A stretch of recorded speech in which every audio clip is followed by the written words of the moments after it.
Welcome back to Andersen Acres. Today we're diving into one of the biggest events of the year for miniature horse lovers, the AMHR National Show and the AMHA World Show. These shows happen every fall and they're a huge deal in the miniature horse community. Now, I may not be packing up the trailer and heading down there myself, but that doesn't mean we can't talk about just how incredible these events are and maybe have a laugh or two along the way. So, what are the AMHR Nationals and the AMHA Worlds? Well, think of them like the Olympics of the miniature horse world. To get there, you can't just wake up one morning, toss your horse in the truck, and drive up to the show office saying, "Hey, where's our ribbon?" Doesn't work that way. Oh no. These are the top tier events, and horses have to earn qualification through local and regional shows first. This means by the time a horse walks into the arena at Nationals or Worlds, you're looking at the cream of the crop. These are the horses that stood out in tough competition just to make it there. When someone earns the title of national champion or world champion, it's not just another ribbon to hang in the tack room. It's the kind of recognition that breeders, trainers, and owners treasure for a lifetime.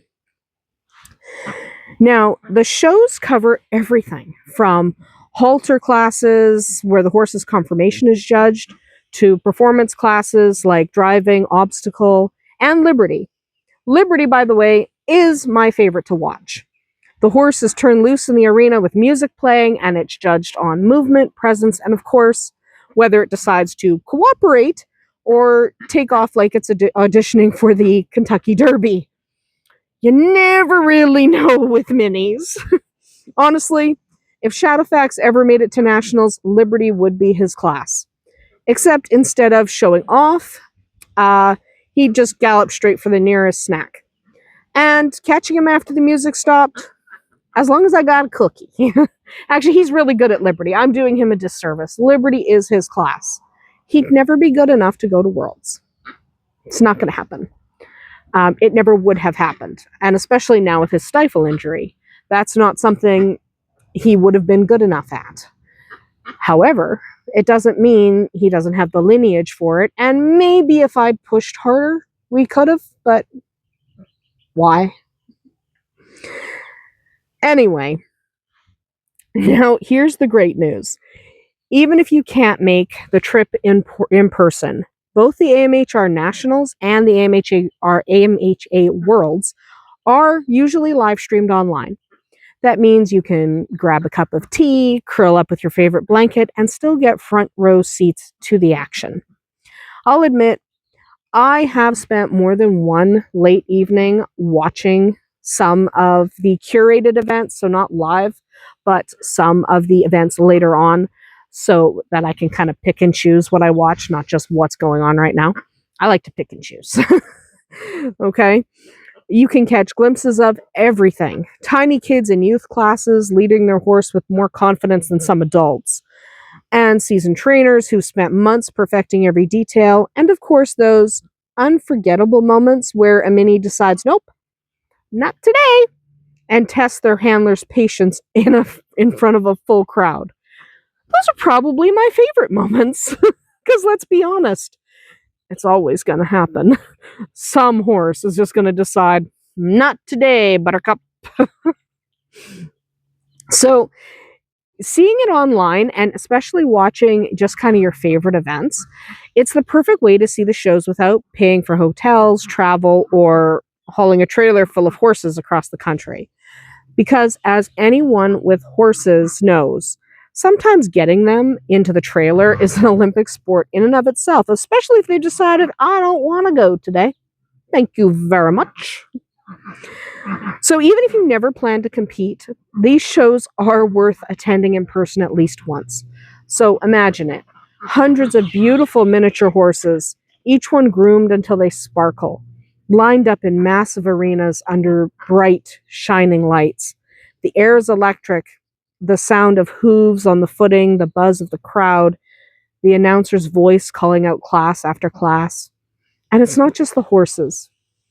It's the atmosphere. There are vendors selling tack and farm gear and horse-themed t-shirts and more stuff that you can possibly imagine. There are breeders and trainers catching up with each other, swapping stories about foals and pedigrees, and plenty of gossip from the show circuit that you can catch up on. It's pomp and circumstance, yes, but it's also a celebration of the breed. Even if you don't bring a horse, you'll walk away with a deeper appreciation for what miniature horses can do. And one of the things I love about talking to miniature horse folks is the sense of community. Nationals and worlds bring people together from all over the country and sometimes from all around the world. You've got kids in the youth classes who are just learning the ropes, and families who've been showing for generations, and first timers who are wide eyed and amazed by the scale of it all. It's like a big family reunion. If your family reunion had 500 horses, 1,000 halters, and more rhinestones than a country music awards show, people cheer for each other, they lend a hand when someone needs help, and yes, sometimes they get a little competitive too, sometimes a little too competitive. But at the end of the day, everyone's there because they love miniature horses. And honestly, I think Shadowfax would love the attention. He wouldn't stand a chance in the show ring because he doesn't have the training. He's got the lineage, doesn't have the training. But he'd probably spend the whole trip soaking up ear scratches from strangers and convincing them he was starving, even after finishing 2 flakes of hay and a bucket of grain that morning. Champion manipulator we've got back there. Now, if you've ever thought about showing, you know the prep is no joke. The clipping and the bathing and the conditioning and the hauling, it's a ton of effort. Around here, when I so much as pull out the clippers, Shadowfax acts like I'm preparing him for some medieval torture device. You'd think trimming his bridle path was the end of the world. And yet, when you watch horses at nationals or worlds, they stand there like they were born for it. Manes banded perfectly, coats shining like glass. Nobody's dirty. Meanwhile, back home, I'm still trying to get burrs out of his tail, and I'm wondering how my goats managed to make a disaster out of his mane, because there's some chewing that's been happening. That's the fun contrast, though. Watching the polished perfection in the ring and remembering that at the end of the day, these are all still horses. Horses who roll in the mud 5 minutes after a bath, and horses who break halters when you turn your back. And yes, horses who make you laugh when they pull stunts you weren't expecting.